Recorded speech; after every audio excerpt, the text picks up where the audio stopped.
Welcome back to Kevin Toll Reads. I hope you are doing well, and I'm here with the book review, and I'm really excited to talk about this. We are talking T.H. Brandt's The Scarlet Down. If you don't know who T.H. Brandt is, you definitely should check him out on Amazon and Kindle. T.H. Brandt is none other than Tim from Secret Fire Books, and I am excited to talk about this. But before we do, I wanted to give you a little bit of fun facts.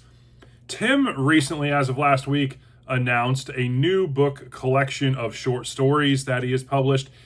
Some of these tales were in his Necromancer online magazine, and I have actually read some of those and reviewed them as part of Saturday Shorts, and you definitely should check them out. I cannot say enough about Tim's writing. It is fantastic, and we're going to get into that as well. But another fun fact is I went back and looked at both the two books in the Mayhem and Magic series, which The Scarlet Down is book number 2, and I looked at all the short stories I've read from Tim, his Sand and Steel collection, Necromancer.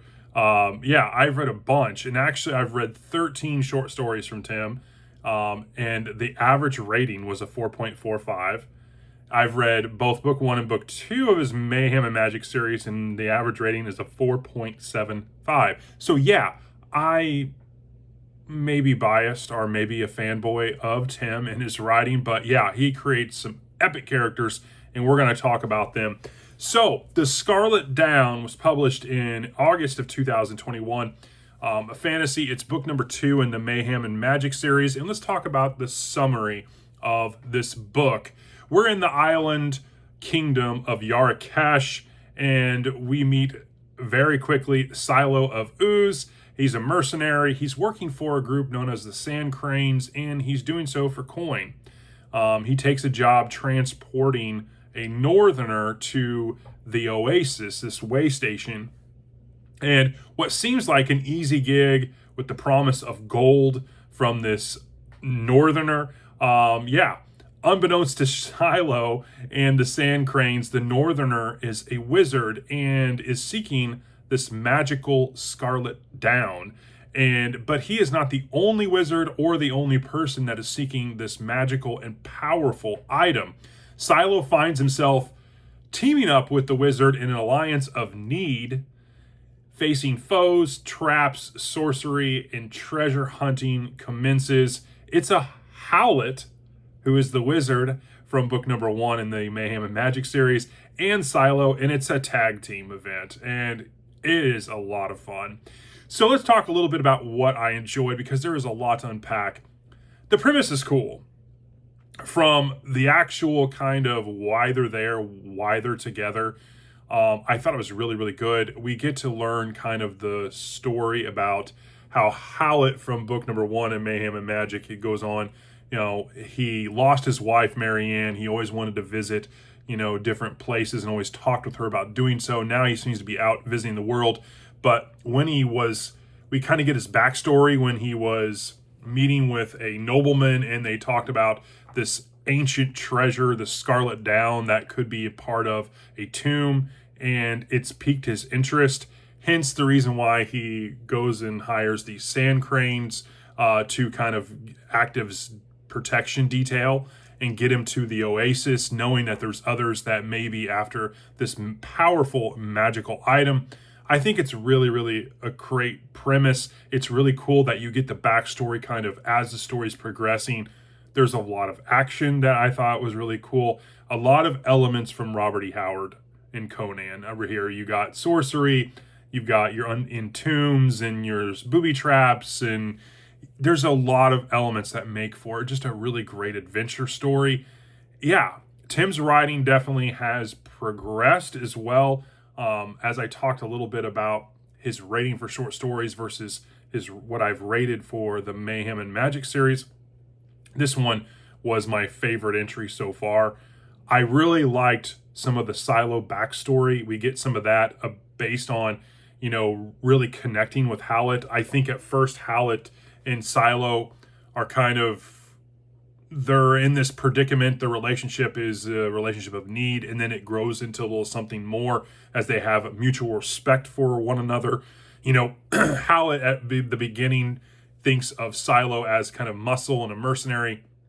Then he kind of grows to respect his purpose in life, his, smarts. He's got some logical thinking to him. And there's a friendship that is created through some of the trials and tribulations that they're going through. And I thought that was really well done. Not only do you get adventure, you get relationship dynamics, you get some interesting conversation, and you get lots of cool backstory and history, especially the one about Silo, his people and what transpired and why he is a kind of rogue mercenary trying to find people that did a wrong to his family and his betrothed. And so that's very, very interesting stuff. It was nice to see some other elements. You had Zeruda.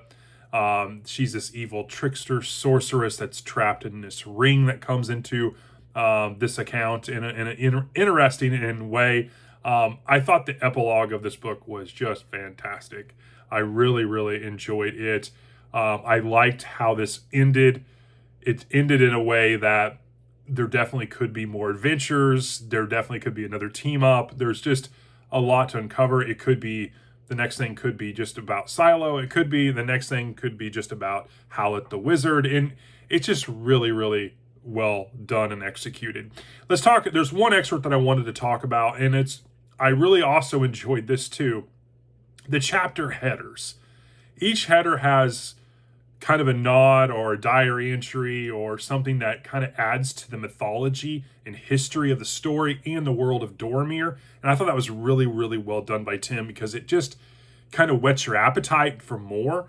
And there's one excerpt that I thought was really, really good. And it goes, and this is what it said. I have seen the phoenix itself in flight. Its scarlet wings leave behind it a trail of flame, natural in neither hue nor motion. Its fire billows like clouds of stark red mist, painting the sky as a painter's brush stains the canvas, only to fade like dissolving smoke. To think that such a creature of beauty would carry with it such a dreadful curse. It just showcases Tim's writing ability. I mean, it's very, very well structured. It's awesome. I can't say enough. In terms of rating and overall, I give it a 4.8. It's the highest thing I've rated from Tim. It's a great tale of arcane magic with great backstory. You have a team up of Silo and Howlett. I really also liked when I got this edition on Kindle. There is also more information at the end of the story. You have an appendices. There's more information about the gods, the magic of Dormir. It also goes into talk about how Tim was influenced by the story from the Arabian Nights. The working title was New Lamps for Old, a reference to Aladdin, which comes into the kind of the Zeruda character in this story. And so it's really interesting to get some of those extra kind of nuggets about Tim's thought process, what his influences are, and just the world of Dormir and its gods and what they stand for and kind of the mythology around it. He's definitely creating something here that I think has lasting power and has definitely got me hooked as a reader. And so overall, I'm excited to see where this goes. I'm excited what's next in the world of Dormir and what is next from Tim. I just think his writing is right up my alley. I connect with his characters just like I would connect with Robert E. Howard or other prolific writers. And that says a lot because they're just fun reads. I never find myself not wanting to continue on and binge out. I believe I read this in like two settings, and it was really, really fast. So that's my review. I could stay on here and gush about this book for quite a while, but yeah, The Scarlet Down from T.H. Brandt, definitely one that I think is worthy of people's time, especially if you read book one, Salamander Shall Kindle. It's a great kind of continuation of Howlett the Wizard and Silo from some of the other works of T.H. Brandt. That's my review. Tim, fantastic job as always. I am a huge fan, and I look forward to what's next. I will talk to you all later. Thanks.